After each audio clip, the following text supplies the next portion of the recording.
City news తెలుగుకి స్వాగతం. ఈనాటి ముఖ్యాంశాలు.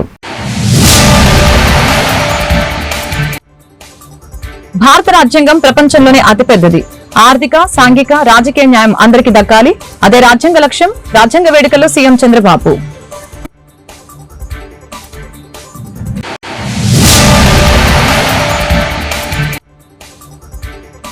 ఢిల్లీ పర్యటనలో డిప్యూటీ సీఎం పవన్ కళ్యాణ్ కేంద్ర మంత్రులతో భేటీ. ప్రతి ఒక్కరికి రక్షిత మంచినీరు ఇవ్వటమే ప్రభుత్వ లక్ష్యమని ప్రకటన.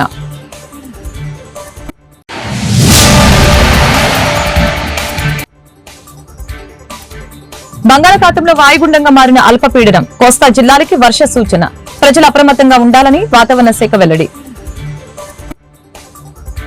భారత రాజ్యాంగం ప్రపంచంలోనే అతిపెద్దదని ఇవాళ పవిత్ర విశిష్టమైన రోజున ముఖ్యమంత్రి చంద్రబాబు తెలియజేశారు. రాజ్యాంగ వజ్రోత్సవాల సందర్భంగా ప్రజలకి శుభాకాంక్షలు తెలియజేశారు. ఈ సందర్భంగా సచివాలయంలో ఏర్పాటు చేసిన ప్రత్యేక కార్యక్రమంలో చంద్రబాబు మాట్లాడారు. రాజ్యాంగ పరిషత్తులో తెలుగు వాళ్లు ప్రధాన పాత్ర పోషించారు. సాంఘిక, ఆర్థిక, రాజకీయ న్యాయం అందరికీ అందాలనేది రాజ్యాంగ లక్ష్యమని తెలిపారు. ప్రాథమిక హక్కులను కూడా గతంలో ఎలా కాలరాశారో చూశాం. అధికార దుర్వినియోగం చేయటం రాజ్యాంగ ఉల్లంఘనే. రాజ్యాంగం ఇచ్చిన అధికారాన్ని ప్రజల కోసం ఉపయోగించాలని చంద్రబాబు తెలిపారు. ప్రపంచంలోని అతిపెద్ద రాజ్యాంగాన్ని, అతిపెద్ద ప్రజాస్వామ్య దేశానికి పరిరక్షణ కలిగించిన రోజు, మన రాజ్యాంగాన్ని రాజ్యాంగ పరిషత్ ఆమోదించిన రోజు కూడా ఇప్పుడే చాలా మంది మాట్లాడారు. భారత రాజ్యాంగ నిర్మాత డాక్టర్ బిఆర్ అంబేద్కర్ సారథ్యంలో 2 సంవత్సరాల 11 నెలల 18 రోజుల పాటు సుదీర్ఘంగా ఆలోచించి రాసినటువంటి రాజ్యాంగం. అది కూడా ప్రపంచంలోనే ఒక లిఖిత రాజ్యాంగంగా ఈ రోజు మనం చూస్తే ఇది అమలు చేసి 75 సంవత్సరాలైనా ఎన్నో సవాళ్లు వచ్చినా ఆ సవాళ్లన్నీ అధిగమించి దేశ భవిష్యత్తుని, అదే మాదిరిగా భారతదేశ సమైక్యతను కాపాడుకుంటూ ముందుకు పోగలిగాం. డాక్టర్ అంబేద్కర్ 125వ జయంతి సందర్భంగా 2015 నుంచి రాజ్యాంగాన్ని భారత రాజ్యాంగ దినోత్సవంగా జరుపుకుంటూ ముందుకు పోవాలని గవర్నమెంట్ ఆఫ్ ఇండియా నిర్ణయించడం. మనం రాజ్యాంగాన్ని సమర్పించిన రోజు ఈ రోజైనా మనం అందరూ కూడా జనవరి 26 నుంచి మన రాజ్యాంగాన్ని పరిరక్షించుకున్న దినోత్సవంగా మనం ముందుకు పోతూ వచ్చాం. అయితే ఈ రోజు మనం దీన్ని ఒక 2 ఒకేషన్ లో గుర్తు చేసుకుంటున్నాం. స్వాతంత్ర దినోత్సవం జరుపుకుంటున్నాం. మొన్నటి వరకు జనవరి 26 రిపబ్లిక్ డే మాత్రం. అదే మరిగా లాస్ట్ 5 years లో మన రాష్ట్రంలో కూడా మన సమస్యలు చూసాం. నేను ఎప్పుడు 45 ఏళ్లుగా రాజకీయాల్లో ఉన్నా. అవినీతిని చూసా, అసమర్థను చూసా, ప్రోగ్రెసివ్ పాలిటిక్స్ చూసా. అదే మరి కొంతమంది ట్రెడిషనల్ పాలిటిక్స్ చేస్తూ వచ్చారు. కానీ ఇలాంటి రాజ్యాంగాన్ని తమ చేతుల్లోకి తీసుకొని ఏ విధంగా ప్రాథమిక హక్కులను కూడా పూర్తిగా కాలు రాశారో మనం చూసాం. అంటే ఒక్కోసారి రాజ్యాంగంలో కూడా కొన్ని కాస్ట్లీ మిస్టేక్స్ జరుగుతూ ఉంటాయి. మామూలు మిస్టేక్స్ కాదు, కానీ ఆ సఫరింగ్ కూడా కొన్ని తరాలు, కొన్ని డికేట్స్ సఫర్ అయ్యే పరిస్థితి వస్తుంది. అయితే అల్టిమేట్ గా ఎవరైనా సరే రాజ్యాంగాన్ని అతిక్రమించిన, రాజ్యాంగ స్ఫూర్తికి వ్యతిరేకంగా పనిచేసిన, నేను 2 వర్డ్స్ వాడుతున్నా. ఒక అవినీతి చేయడం మన బాధ్యతను మనం ఉల్లంఘించినట్టు అవుతుంది. అధికార దుర్వినియోగం చేయడం కూడా రాజ్యాంగ ఉల్లంఘనే.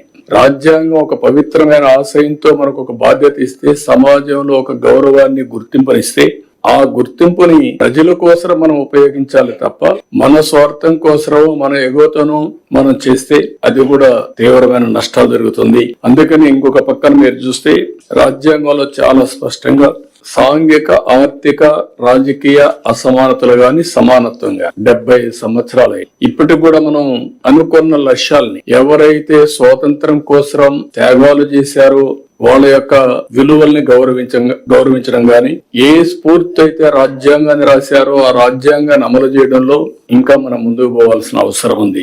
ఈ రోజు ఇంకొక విషయంలో మీరు ఒకసారి ఆలోచిస్తే, ఉప ముఖ్యమంత్రి పవన్ కళ్యాణ్ ఢిల్లీ పర్యటనలో ఉన్నారు. కేంద్ర మంత్రి గజేంద్ర సింగ్ షెకావత్ ను ఆయన కలిశారు. అనంతరం మీడియాతో మాట్లాడారు. రాష్ట్రంలో పర్యటనకి సంబంధించిన కొన్ని అంశాలు ప్రస్తావించినట్లు పవన్ కళ్యాణ్ పేర్కొన్నారు.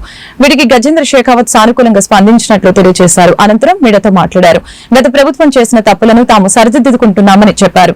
ప్రతి ఒక్కరికి రక్షిత మంచినీరు ఇవ్వాలనేదే ప్రధాని లక్ష్యమని ఈ సందర్భంగా పేర్కొన్నారు. జలశక్తి మినిస్టర్ పాటిల్ గారిని కలిసి మెయిన్ జేజేఎం జలజీవన్ మిషన్ కి సంబంధించిన పనులు అడగడానికి వచ్చాను. బడ్జెట్ ఒకటి, టైంలో ఒకటి ఎక్స్టెన్షన్ చేయమని.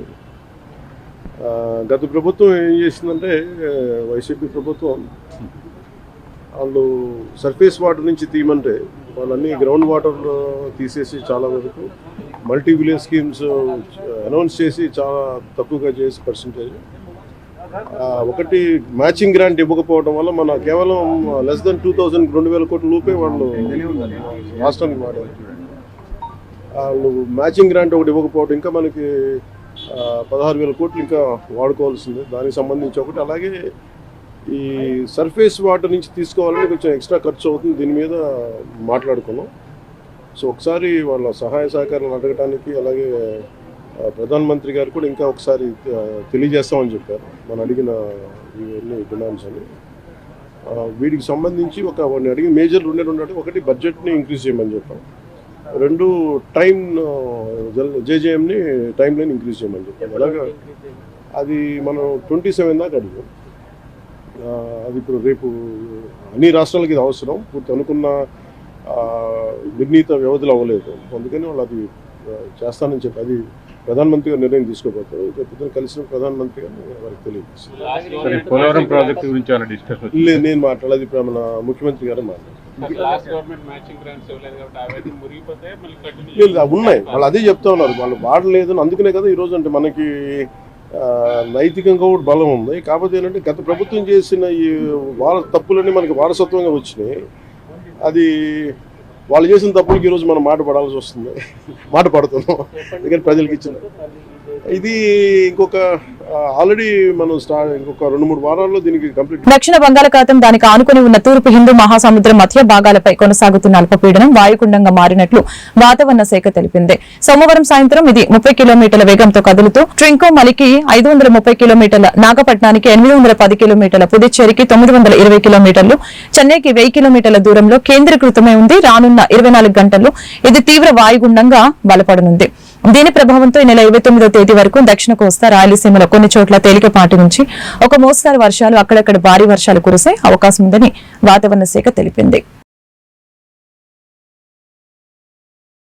ఆంధ్రప్రదేశ్ రాష్ట్ర Shilparamam arts craft cultural society chairperson గా చేరెడ్డి మంజులారెడ్డి విజయవాడ లయోలా కళాశాల దగ్గర తమ కార్యాలయంలో ప్రమాణ స్వీకారం చేశారు. ఈ సందర్భంగా చైర్పర్సన్ చేరెడ్డి మంజులారెడ్డి, మాచల్ ఎమ్మెల్యే జూలకంటి బ్రహ్మానందరెడ్డిలు మీతో మాట్లాడారు.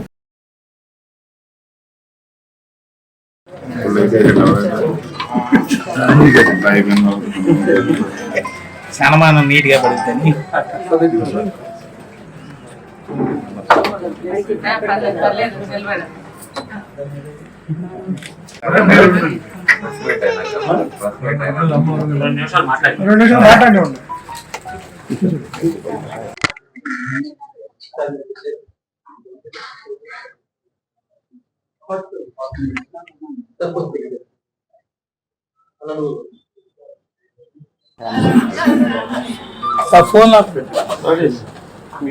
ఈరోజు Shilparamam arts and crafts cultural corporation chairman గా శ్రీమతి చేరెడ్డి మంజులాదేవి గారు ప్రమాణ స్వీకారం చేయడం ఒక సంతోషం. ఇది ఒక కార్యకర్తకి ఇచ్చిన అరుదైన గౌరవంగా భావిస్తున్నాము. తెలుగుదేశం పార్టీ నాయకుల్ని, డబ్బున్నోళ్ళనే కాదు, పార్టీ కోసం కష్టపడి పనిచేసే వాళ్ళని ఏ విధంగా ప్రోత్సహిస్తుందనే దానికి ఈరోజు ఈ ఎన్నిక ఒక నిదర్శనం. స్వతహాగా ధైర్యవంతురాలు, నిబద్ధత కలిగిన మంజులా గారు మరి దీన్ని మరింత అభివృద్ధి పదంలో తీసుకెళ్తారనే పరిపూర్ణ విశ్వాసంతో పార్టీకి ఎంపిక చేయడం, మాకు కూడా అదే అభిప్రాయం ఉంది. ఖచ్చితంగా దీన్ని నిరంతరం కూడా పట్టుదలతోటి దీన్ని ఏ విధంగా అభివృద్ధి చేయాలనే ఒక ఆలోచనతో పనిచేస్తారు. ఇందులో మాకు ఎటువంటి సందేహం లేదు. ఈ కృతజ్ఞతలు తెలియజేస్తున్నానండి. మరి నారా భువనేశ్వరి మేడం గారు, నారా లోకేష్ గారు, డిప్యూటీ సీఎం పవన్ కళ్యాణ్ గారు, ఎంపీ కృష్ణదేవరాయలు గారు, జూలకంటి బ్రహ్మానందరెడ్డి గారికి కృతజ్ఞతలు తెలియజేస్తున్నానండి. ఈ స్టాఫ్ మొత్తానికి, మరి మీడియా వాళ్ళందరికీ కూడా కృతజ్ఞతలండి. నన్ను ఈ ఒక సామాన్య కుటుంబం నుంచి వచ్చిన నన్ను మహిళనిగా గుర్తించి నాకు ఈ పదవి ఇచ్చిన మన నారా చంద్రబాబు నాయుడుకి నేనే ఒక గొప్ప నిదర్శనమని నేను చెప్తున్నానండి. ఎందుకంటే నేను ఒక సామాన్యమైన కార్యకర్తను కాబట్టి ఆ రోజు జరిగిన ఇది నన్ను గుర్తుపెట్టుకుని బాబు గారు ఇంత గొప్ప నాయకుడు మన రాష్ట్ర ముఖ్యమంత్రి అయినందుకు గర్వించాలండి మనము. ఎందుకంటే ఒక మారుమూల గ్రామం అండి, సామాన్యమైన కార్యకర్తనండి నేను ఇక్కడ. ఆయన నన్ను గుర్తుపెట్టుకొని బాబు గారు, నా పేరు కూడా మర్చిపోలేదండి. జస్ట్ ఆయన ఒకేసారి నేను కలిశానండి. కలిసినా కానీ నా పేరు మర్చిపోకుండా నేను చెప్పే వరకు కూడా నాకు లేదు. నా పేరు నా మంజుల అని చెప్పాడండి. నేను ఆయనే మాట్లాడండి. అంటే నేను ఎలా గుర్తుపెట్టుకున్నాడని నాకు అర్థమైందండి. ఆయన అంత ఏజ్ లో కూడా నా పేరు మర్చిపోలేకపోయాడండి ఆయన. ఈ శిల్పారామం అనేది నాకు ఈ 2 నెలలు కొంచెం టైం తీసుకొని దాన్ని ప్రాసెస్ ఏంటో కనుక్కొని దాన్ని డెవలప్ చేద్దామని కృషి చేస్తానండి. ఇందాక మా ఎమ్మెల్యే బ్రహ్మానంద రెడ్డి గారితో కూడా మాట్లాడండి. ఆయన సహకారంతో, మా ఎంపీ కృష్ణదేవరాయల సహకారంతో ముందుకు నడుద్దామని కోరుకుంటున్నాను. తిరుమల తిరుపతి దేవస్థానం ఆధ్వర్యంలో పున్నమ్మ తోటలోని టిటిడి కళ్యాణ మండపం ప్రాంగణంలో శ్రీ వెంకటేశ్వర స్వామి దేవాలయంలో భోగ శ్రీనివాసుని సంప్రోక్షణ కార్యక్రమాలు సోమవారంతో ముగిశాయి. భక్తులు గోవింద నామాలు ప్రతిధ్వనిస్తూ ఉండగా వేద పండితులు వైదిక కార్యక్రమాన్ని నిర్వహించారు.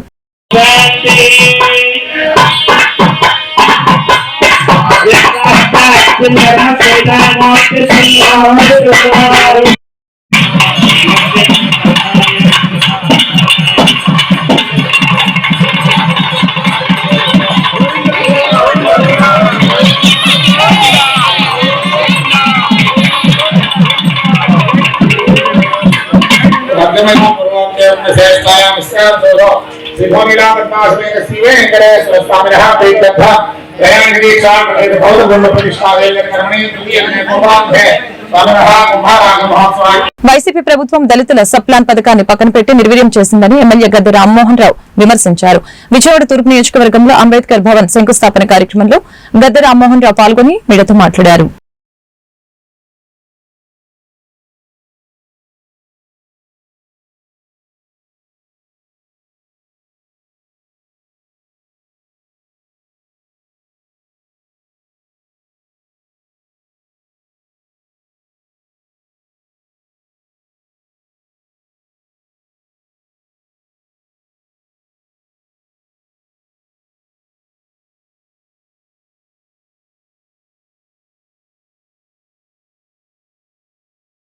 ఎస్సీ సబ్ ప్లాన్ అనే దానికి చట్టభద్రత తెచ్చిన వ్యక్తి నారా చంద్రబాబు నాయుడు గారు. అది కిరణ్ కుమార్ రెడ్డి గారు ముఖ్యమంత్రిగా ఉన్నప్పుడు చట్టం చేసిన ఎస్సీ సబ్ ప్లాన్ ని నిజంగా సద్వినియోగపరిచి దళితులు నివాసం ఉండే ప్రాంతాల్లో ఒక రోడ్లు వేసినా లేకపోతే ఇలాంటి కమ్యూనిటీ భవనాలు ఏర్పాటు చేసినా వాళ్ళ అవసరాలకి అది చంద్రబాబు గారు ముఖ్యమంత్రి ఉన్నప్పుడు మాత్రమే సాధ్యమైంది. తర్వాత 2019-24 జగన్మోహన్ రెడ్డి గారు ముఖ్యమంత్రి అయిన తర్వాత సబ్ ప్లాన్ అంటేనే అర్థం తెలియని విధంగా తయారు చేశాడు ఆయన. ఎక్కడ కూడా ఎస్సీ సబ్ ప్లాన్ గురించి ఒక ప్రస్తావన గాని లేకపోతే ఎస్సీ సబ్ ప్లాన్ లో ఈ రోడ్డు వేసాం, ఈ భవనం కట్టాం, వాళ్ళ దళితుల కోసం ఇంత మెరుగైన సేవలు ఇచ్చామని చెప్పి ఎక్కడ కూడా చెప్పుకునే అవకాశం లేకుండా సబ్ ప్లాన్ ని మరుగున పెట్టారు.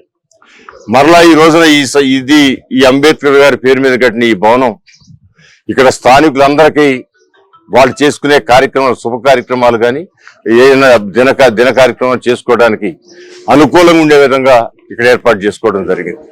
దీన్ని ఆ రోజున 3 కోట్ల రూపాయలు శాంక్షన్ చేస్తే అప్పటికి 2019 జగన్మోహన్ రెడ్డి గారి అధికారంలో వచ్చే నాటికి సుమారు 70-80 లక్షల రూపాయలు ఖర్చు అయింది. ఆ తర్వాత వచ్చే 2,10,00,000 ఆ నిధులు ఏమైనాయో తెలియదు. ఇదంతా కూడా సబ్ ప్లాన్ కింద వచ్చింది, ఎస్సీ సబ్ ప్లాన్ కింద వచ్చింది. ఇవాళ ఇంకా లిఫ్ట్ పెట్టాలనుకున్నాం, ఇంకా పైన ఇంకో ఫ్లోర్ వేయాలనుకున్నాం, గోడ చుట్టూ గోడలు కట్టి భద్రత చేయాలనుకున్నాం, ఇంకా వాష్రూమ్స్ పెట్టాల్సి ఉండేవి. ఇవన్నీ కూడా 2 కోట్ల రూపాయల నిధులు మురగొట్టేశారు. ఆ నిధులు ఏమైనా కూడా తెలియదు.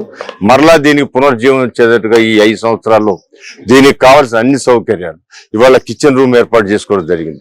అదే లోన గ్రంథాలయం కావాలంటున్నా దానికోసం కూడా ఏర్పాటు చేస్తాం. చుట్టూ చక్కటి ప్రహరీ నిర్మాణం చేసి దానికి భద్రత కల్పిస్తాం. అదేవిధంగా ఓపెనింగ్ కాడ ఫెన్స్ మెషులు పెట్టి దానికి ఒక అందం తీసుకొస్తాం. ఖచ్చితంగా ఇది అంబేద్కర్ గారి పేరు మీద ఉన్న మహోన్నతమైన వ్యక్తిని అంబేద్కర్ గారి పేరు మీద ఈ భవనాన్ని మరింత మెరుగులు దిద్ది ఎస్సీ సబ్ ప్లాన్ ఏంటో అర్థం చెప్పే విధంగా ముఖ్యమంత్రి నారా చంద్రబాబు నాయుడు గారి సహకారంతో దీన్ని తప్పకుండా ఏర్పాటు చేస్తాం. విజయవాడ మొగలరాజపురం జమ్మిచెట్టు దగ్గర గిరిబాల ఫిల్లింగ్ స్టేషన్ ని విజయవాడ తూర్పు నియోజకవర్గ MLA Gadde Rammohan, Bharat petroleum territory manager Prasad Avantarao Raj ప్రారంభించారు. ఈ సందర్భంగా గద్దె రామ్మోహన్ రావు, గద్దె శ్రీనివాసరావు మీడియాతో మాట్లాడారు.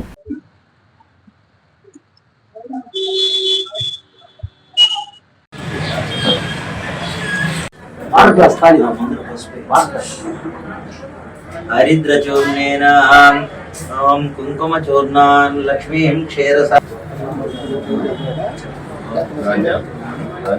ధాన్యాల గోత్రోద్భవస్య రామ్మోహన్ రావు నామధేయస్య ధర్మపత్ని అనురాధా నామధేయస్య సహ కుటుంబానాం ఆయుష్య ఆరోగ్య ఐశ్వర్య అభివృద్ధ్యర్థం శ్రీ మహాలక్ష్మీ దేవతానుగ్రహ కృపయా కటాక్ష సిద్ధ్యర్థం దివ్య పూజాంచ కరిష్యే పర్యాప్యానంతరాయాయ సర్వస్తోమోదిరాత్ర ఉత్తమమహద్భవతి సర్వస్యాభ్యై సర్వస్యయత్యై సర్వమేవ తేనాత్మోతి సర్వం జయతి శుభం భూయాత్ ఇష్టకామ్యార్థ ఫల సిద్ధిరస్తు రాజద్వారే రాజముఖే సకల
డెబ్బై భారత రాజ్యాంగ వసంతోత్సవ సందర్భంగా ఎన్టీఆర్ జిల్లా పెనుగంచిప్రోలు శ్రీ గౌతమ్ యూపీ స్కూల్ నందు రాజ్యాంగ దినోత్సవ సంబరాలు ఘనంగా జరిగాయి. ఈ సందర్భంగా కరెస్పాండెంట్ కారంగుల రామకృష్ణ మీడియాతో మాట్లాడారు.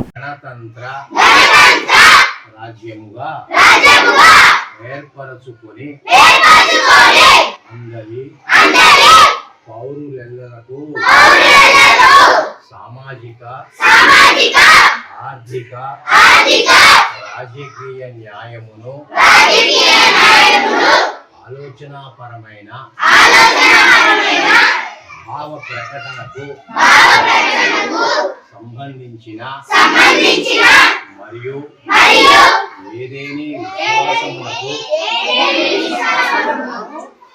ఆరాధనకు సంబంధించిన స్వేచ్ఛను అంతస్తులోను అవకాశములలోను సమానత్వమును కలిగి ఎన్టీఆర్ జిల్లా నందిగామ ఆర్డీఓ కార్యాలయం వద్ద సిఐటియు ఎన్టీఆర్ జిల్లా కార్యదర్శి కె గోపాల్ ఆధ్వర్యంలో పెద్ద ఎత్తున ధర్నా ఏర్పాటు చేశారు. ఈ సందర్భంగా పెద్దలు మీడియాతో మాట్లాడారు.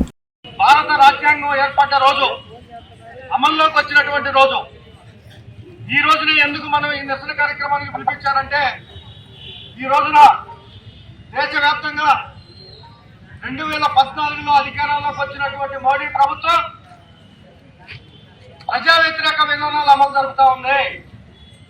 నేను అధికారంలోకి వస్తే అవినీతి లేని పాలన అందిస్తానని, ప్రతి మహిళ కుటుంబానికి డిస్పెన్సరీలో మూలుగుతున్న నల్లధనాన్ని తీసుకొచ్చి 15 లక్షలు వేస్తానని, ధరలు తగ్గిస్తానని, సంవత్సరానికి 2 కోట్ల ఉద్యోగ కల్పన చేస్తానని చెప్పేసి రకరకాల మాయమాటలతో అధికారంలోకి వచ్చి ఈ రోజున ఎన్టీఆర్ జిల్లా చందర్లపాడు మండలం కాసరబాద గ్రామంలో మంగళవారం ప్రమాదం చోటు చేసుకుంది.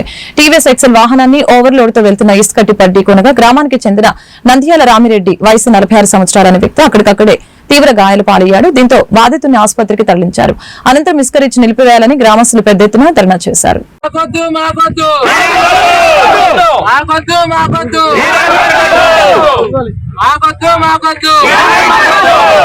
ప్రాణాలు తీసే ర్యాంపులు, ప్రజల ప్రాణాలు తీసే ర్యాంపులు, ప్రజల ప్రాణాలు తీసే ర్యాంప్ అవసరం లేదు మాకు. ర్యాంపు వద్దు. ఈ ర్యాంపు వల్ల మేము బాగుపడింది ఏమీ లేదు. ఈ మనిషి అయితే రేపు ఇంకో మనిషి అయితే దానికి సంబంధించిన వాళ్ళు ఎవరు? ఇంతవరకు జరిగింది 11:30, 12ంటికి. ఇంతవరకు కూడా ఒక్కడ రాలి ఇంతవరకు ఇక్కడికి. ర్యాంపులు రావాలి, లారీ ఏం రావాలి, మాకు సమాధానం చెప్పాలి. ఇంతవరకు ఎంఆర్ఓ అనేవాడు కానీ ఎవరైనా మాకు ఇక్కడ సమాధానం చెప్పిన వాళ్ళు లేరు. పొద్దున 12ంటికి జరిగింది ఇక్కడ మాకు.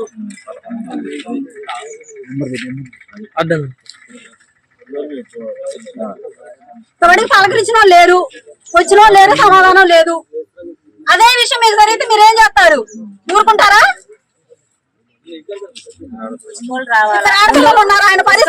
బడుగు బలహీన అణగారిన వర్గాలతో పాటుగా అగ్రకులాల్లోని పేదలకు సైతం నేటి సమాజంలో నిజమైన దేవుడిగా రాజ్యాంగ నిర్మాత డాక్టర్ బాబాసాహెబ్ అంబేద్కర్ నిలిచి ఉంటారని గుడివాడ ఎమ్మెల్యే వెనిగండ్ల రాము తెలియజేశారు. ఈ సందర్భంగా కార్యాలయంలో 75వ రాజ్యాంగ ఆవిర్భావ దినోత్సవ వేడుకల్ని కూటమి నేతలతో కలిసి ఎమ్మెల్యే వెనిగండ్ల రాము స్వర్గీయ డాక్టర్ బిఆర్ అంబేద్కర్ చిత్రపటానికి పూలమాలలు వేసి ఘనంగా నివాళులర్పించారు.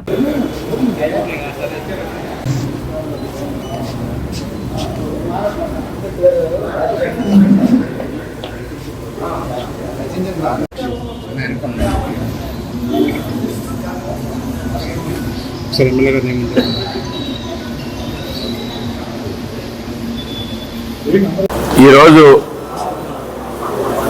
మన కాన్స్టిట్యూషన్ రాజ్యాంగం ఆమోదించబడి 75 సంవత్సరాలు పూర్తయింది.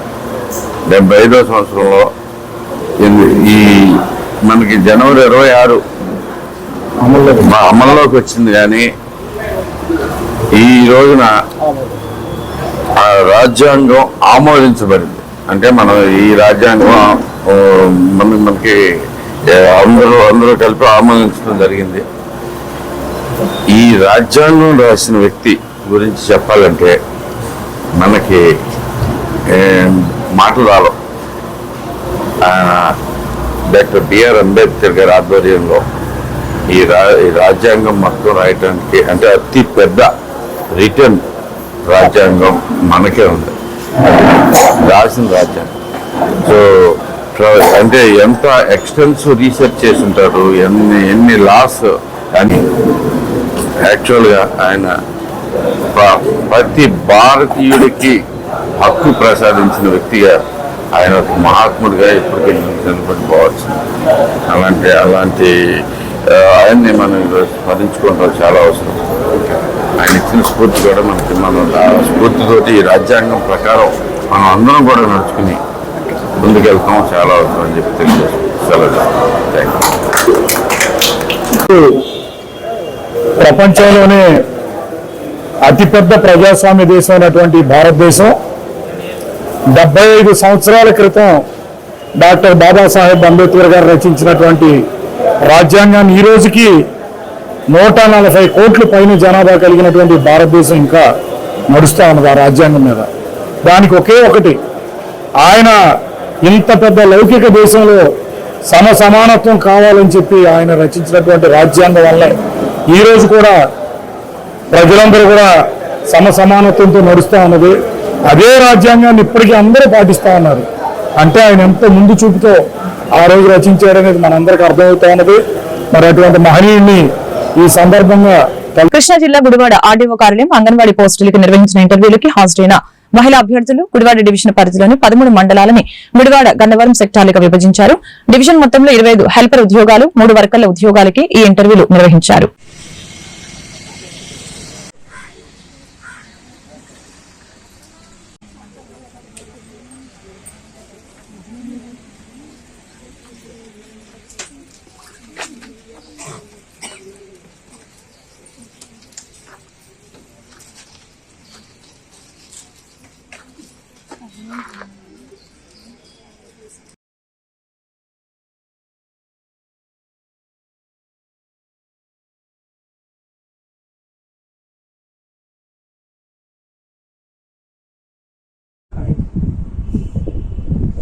పిల్లలకి ఎక్కువ ఆట పాటే కదా మనకి ప్రీ స్కూల్ అంటే. చిట్టి చిలకమ్మ అది అమ్మమ్మ కాలం నుంచి వస్తుంది. ఇప్పుడు చెప్పు ప్రీ స్కూల్ పాటలు చాలా తెలుసా నీకు? పాట పాడిస్తాం, ఒక పాట పాడేది లేదా పిల్లలకి ఎక్కువ ఆట పాటే కదా మన ప్రీ స్కూల్ అంటే. చిట్టి చిలకమ్మ చిట్టి చిలకమ్మ అది అమ్మమ్మ కాలం నుంచి వస్తుంది. ఇప్పుడు చెప్పు ప్రీ స్కూల్ పాటలు అది తెలుసా నీకు? తుఫాన్ నేపథ్యంలో రెవెన్యూ మరియు వ్యవసాయ శాఖ అధికారులతో రివ్యూ నిర్వహించిన గుడివాడ ఎమ్మెల్యే వెనిగండ్ల రాము ఇప్పటికే కోతలు కోసి ధాన్యం రోడ్లపైన ఆరబెట్టిన నేపథ్యంలో వర్షాల కారణంగా ఎటువంటి నష్టం జరగకుండా చర్యలు తీసుకోవాలని సంబంధిత అధికారుల్ని రాము ఆదేశించారు.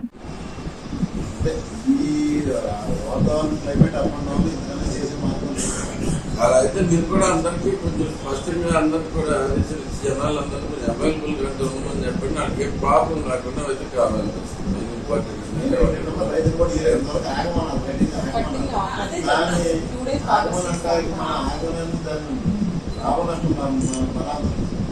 ఎందుకంటే చల్లబడిపోయిన వ్యవసాయం పొయ్యాలంటే 20 ఏళ్ళు 15 ఏళ్ళు ఇదే కష్టపెట్టికి వాళ్ళ ఎకరానికి 6,000 అయిపోతుంది, 5,000 అయిపోతుంది.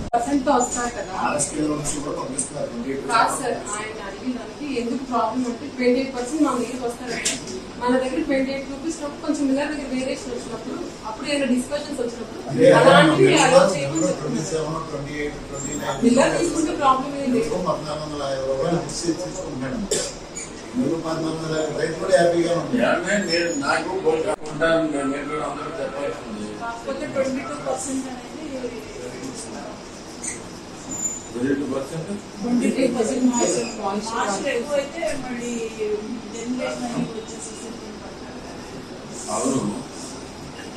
అంటే ఆర్ఎస్పీలో అప్పుడు కృష్ణా జిల్లా పెడన పురపాలక సంఘం పెడన మున్సిపల్ బడ్జెట్ సమావేశం మంగళవారం మున్సిపల్ కార్యాలయంలోని కౌన్సిల్ ఛాంబర్లో నిర్వహించారు. ఈ సందర్భంగా చైర్పర్సన్ కటికం నాగకుమార్ అధ్యక్షతన నిర్వహించేందుకు కౌన్సిల్ ఆమోదం తెలిపింది.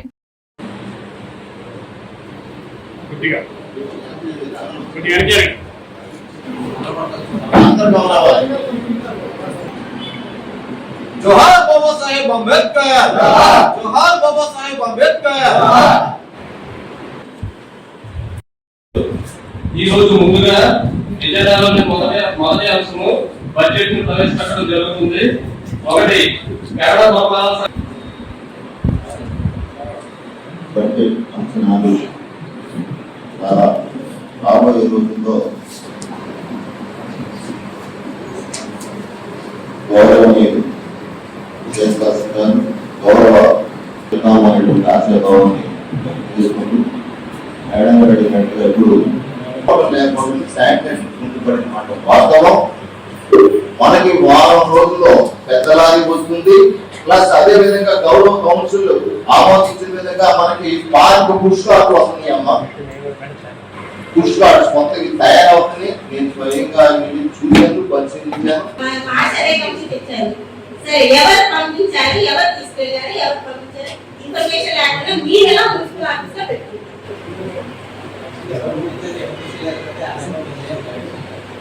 అంటే ఏసీ కూడా ఎక్కడ వస్తాయండి? కమిషనర్ గారికి బాధ్యత. కమిషనర్ గారికి మేమే వస్తుంది. అమౌంట్ కట్టకపోతే మన ట్యాంకర్ మనకు సార్ గవర్నమెంట్ ట్యాంకర్ తెచ్చి మనం పెట్టుకోవాలి. ముఖ్యమైన ట్యాంకర్ ని తీసుకొచ్చి పెట్టారు కాబట్టి బాధ్యత కదా. ఆయన మరి తిరిగి మరి మొక్కలు పడి తీసుకొచ్చి టాటా చేసేసి డబ్బులు తెచ్చేయండి కదా. అవును, ఇంతకాలం అంతా తుప్పటి పోయి పూర్తిగా ఎదురు పని చేయలేదు. ఇప్పుడు డబ్బులు కట్టినా మనం కట్టే డబ్బులు ఎక్కువ ఉంటాయి కానీ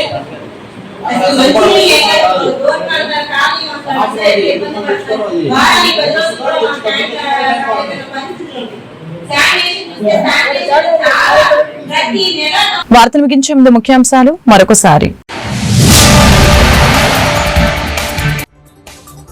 భారత రాజ్యాంగం ప్రపంచంలోనే అతిపెద్దది. ఆర్థిక, సాంఘిక, రాజకీయ న్యాయం అందరికీ దక్కాలి. అదే రాజ్యాంగ లక్ష్యం. రాజ్యాంగ వేడుకల్లో సీఎం చంద్రబాబు.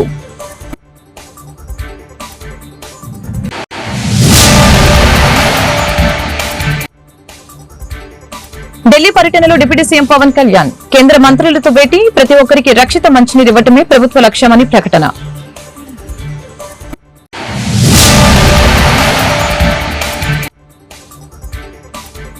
బంగాళాఖాతంలో వాయుగుండంగా మారిన అల్పపీడనం. కోస్తా జిల్లాలకి వర్ష సూచన. ప్రజలు అప్రమత్తంగా ఉండాలని వాతావరణ శాఖ వెల్లడి. ఈ వార్తలు ఇంతటితో సమాప్తం. మరొక బులెటిన్లో మళ్ళీ కలుద్దాం. నమస్కారం.